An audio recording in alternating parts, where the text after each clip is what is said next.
오늘 또 중국 중난하이의 내부를 들여다보는 중국 관찰 시간입니다. 관세 문제로 심각한 갈등이 빠져있던 미국의 도널드 트럼프 대통령과 중국의 시진핑 주석 간에 전화 통화를 하고 일단 교착 상태에 빠진 양국 간의 무역 협상을 재개하기로 합의했습니다. 그런데 이 트럼프 대통령의 발표와는 다르게 막상 중국 측의 설명에는 미묘한 앙금도 남아있고 동시에 중국 측이 애써 미국 측에 설명하지 못한 비밀도 숨겨 있는 듯 보입니다. 시진핑 주석이 이미 총서기직을 박탈당했고 사실상 가택연금 상태에 있다는 것인데요. 와이타임스가 이를 추적해봤습니다. 지금 시작합니다. 월저널은 현지 시간 6일자 지면을 통해서 트럼프 대통령과 중국의 시진핑 주석 간의 전화통화를 하고 무역 및 히토리 문제를 논의했다면서 트럼프는 대화가 생산적이라고 말했지만 베이징의 설명은 덜 화해적이다 이렇게 보도해서 눈길을 끌었습니다. 트럼프 대통령은 통화 직후에 소셜미디어에 올린 글에서 방금 시 주석과 최근에 체결하고 합의한 무역협정의 세부 사항을 논의하는 매우 좋은 통화를 마쳤다면서 대화는 거의 전적으로 무역에 초점이 맞춰졌으며 러시아 우크라이나 전쟁에 대한 문제나 이란에 대한 논의는 전혀 없었다라고 밝혔습니다. 중국 관영신화통신도 시 주석이 5일 저녁 트럼프 대통령과 전화통화했다면서 두 정상은 양국 협상팀이 계속해서 제네바 합의를 잘 이행하고 조속히 새로운 회담을 여는 데 동의했다라고 밝혔습니다. 이에 따라서 지난달 양국의 이 관세전쟁 휴전 이후에도 중국의 히토리 수출 통제 문제 관련한 내용들 그리고 미국의 대중 반도체 수출 통제, 중국인 학생들의 미국 유학 차단 시도 등으로 더욱 첨예해진 미중 간 갈등은 일단 봉합 수순에 들어갈 것으로 보입니다. 미국과 중국은 지난달 10일과 11일 스위스 제네바에서 고위급 회담을 갖고 90일간의 무역 협상을 통해 서로에게 부과하던 100% 넘는 관세를 대폭 낮추는 관세전쟁 휴전에 합의한 바 있죠. 하지만 이후에 양국 협상은 교착 상태에 빠졌습니다. 미국은 중국이 비관세 조치 해제를 약속하고도 핵심 광물 및 히토리 수출 제한을 해제하지 않는다면서 합의를 전반적으로 위반했다. 이렇게 주장을 했고 중국은 이를 부인하면서 오히려 미국이 반도체 등 일부 품목 수출 통제 및 중국인 미국 유학생 비자 취소 등 차별 조처를 하고 있다. 이렇게 반발했습니다. 이에 양국 정상은 이날 통화에서 이런 갈등을 해소하는 데 주력한 것으로 보입니다. 트럼프 대통령 회담 후에 미국 측이 불만이던 중국 히토리 수출 제한 관련해 히토리오 제품의 복잡성에 대한 어떤 질문도 더 이상 없을 것이라고 밝혀서 만족할 만한 수준의 합의에 이르렀음을 시사했습니다. 아울러 신화통신은 트럼프 대통령이 미국은 중국 유학생이 미국에 와서 공부하는 것을 환영한다고 밝히면서 중국인 유학생 비자 취소 등 대중 정책의 변화를 시사했다고 전했습니다. 미중 정상이 공식적으로 통화한 것은 트럼프 대통령이 집권 2기 취임 사흘 전인 지난 1월 17일이 마지막이었죠. 두 정상은 130여일 만에 공식 통화에서 기존에 쌓아온 친밀한 관계를 유지 발전시킨 점도 부각을 했습니다. 특히 눈길을 끈 것은 대면 정상회담과 관련된 내용입니다.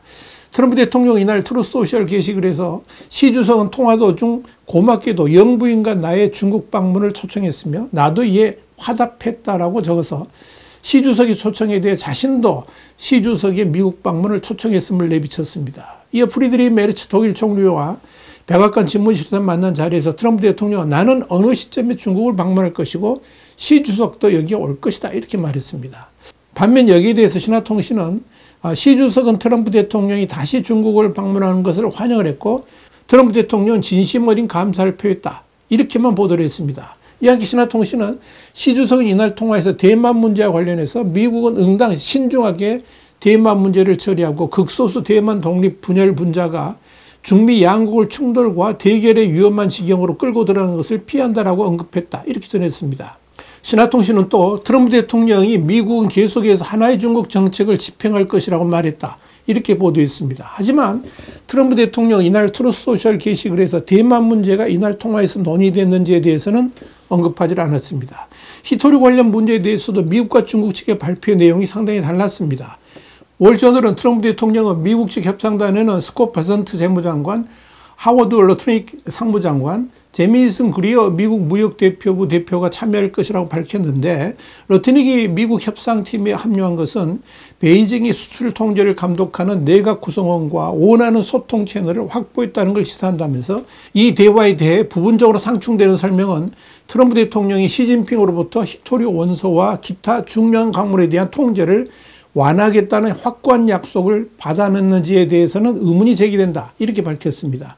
월저널은 또 중국의 의사결정권에 정통한 소식통을 인용해서 지금까지 시진핑 주석은 트럼프 대통령과 전화통화를 꺼려왔는데, 이는 중국 지도자가 백악관이 먼저 베이징에 대한 압박을 완화하기를 바랐기 때문이라면서, 그러나 경제적 압박이 거세지는 가운데 시 주석은 중국 경제가 심연으로 추락하는 걸 막아야 하는데 워싱턴과의 관계 관리가 그 열쇠다, 이렇게 지적했습니다. 그러니까 시진핑도 어쩔 수 없이 트럼프와의 전화통화에 합의를 했다는 겁니다. 월저널은 베이징이 워싱턴과 전화통화를 주선하는데 적극적으로 참여하고 있다는 초기 신호로 왕이 중국 외교부장이 지난 3일 데이비드 퍼듀 베이징 주재 미국 대사를 만났다면서, 왕 부장은 미국이 양국 관계가 정상 궤도로 복귀할 수 있도록 필요한 여건을 조성할 것을 촉구했다라고 밝혔습니다. 이에 5일에는 한정 중국 부주석도 미국 대표단과 만나서 양측 비정부 기구 간의 논의인 트랙2 대화를 진행하며 양국 관계가 현재 중대한 전환점이 있다고 말했습니다. 이렇게 중국 측도 미국과의 대화를 열성적으로 준비해 왔다는 것입니다. 그런데 미중 정상간 전화통화 내용 브리핑을 보면 중국 측이 뭔가 중요한 사항을 숨기고 있다는 것이 발견됩니다. 우선 중국 측 발표를 보면 트럼프 대통령이 시진핑 주석의 미국 방문 초청에 응답을 했고, 시 주석이 이에 동의했다는 내용이 전혀 없습니다. 중국 공산당 타도를 기치로 내거는 대기원 15는 6일 이날 미중 정상 간 통화와 관련해 중국 측은 미국이 공식적으로 발표를 하기 2시간여 전에 정상 간 통화 사실을 공개했지만 전화 통화를 했다는 아주 짧은 문장의 발표문만 내놓았다면서, 이는 뭔가 정상 간 통화를 축소 보도하려는 의도가 있지 않았는가 하는 의구심을 드러낸 것으로 해석을 했습니다. 대기원 15는 이어서 트럼프 대통령의 성명과 공식 석상에서 시진핑 주석이 자신에게 중국을 방문하도록 초청했다고 밝혔고, 자신도 시진핑 주석에게 미국을 방문하도록 초청했다고 밝혔지만 중국 측 발표에는 이에 대한 언급이 전혀 없다라고 밝혔습니다.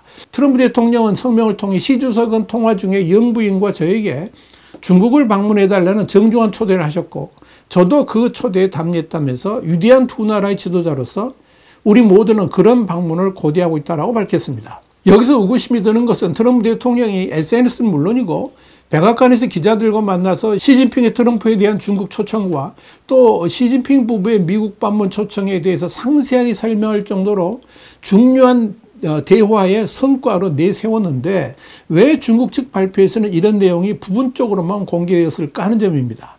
특히 시진핑 주석 부부에 대한 미국 초청 내용은 이런 방구도 없었는데 도대체 그 배경이 무엇일까 궁금해집니다. 그렇다면 지금 불안한 시진핑의 지위를 감안한 중국 측의 내용 첨삭이 이루어진 것은 아닐까요? 이와 관련해 대기원 15는 지난 20일 로양, 그러니까 낙양 시찬을 갔던 시진핑은 직후에 베이징으로 호송되어 사실상 가택연금 상태에 들어갔으며 공산당 총서기직도 이미 박탈된 상태라면서, 지난 4일 시진핑이 벨라루스의 루카센코 대통령을 만났을 때 면담을 한 장소가 그동안 시진핑의 집무실이 있었던 잉타이, 그러니까 영대가 아니라 춘이제였음이 벨라루스 기자들이 찍은 영상을 통해 확인되었다라고 보도했습니다. 특이한 건 이런 가택연금 사실을 벨라루스 기자들이 촬영한 동영상을 통해 알려졌다는 사실이죠. 실제로 동영상을 보면 시진핑이 루카센코에게 나의 사무실이 바로 옆이며 여기서 당신을 맞이한 건 이번이 처음이다, 이렇게 말하는 대목이 나옵니다. 그때 그 건물의 현판에 춘이제라는 글씨가 보입니다. 춘이제는 중란하이하고 난하이 사이 펑쩌정원 북서쪽 모퉁이에 위치해 있고, 평소에 사무실이 있던 잉타이 영대하고는 상당히 거리가 떨어져 있습니다.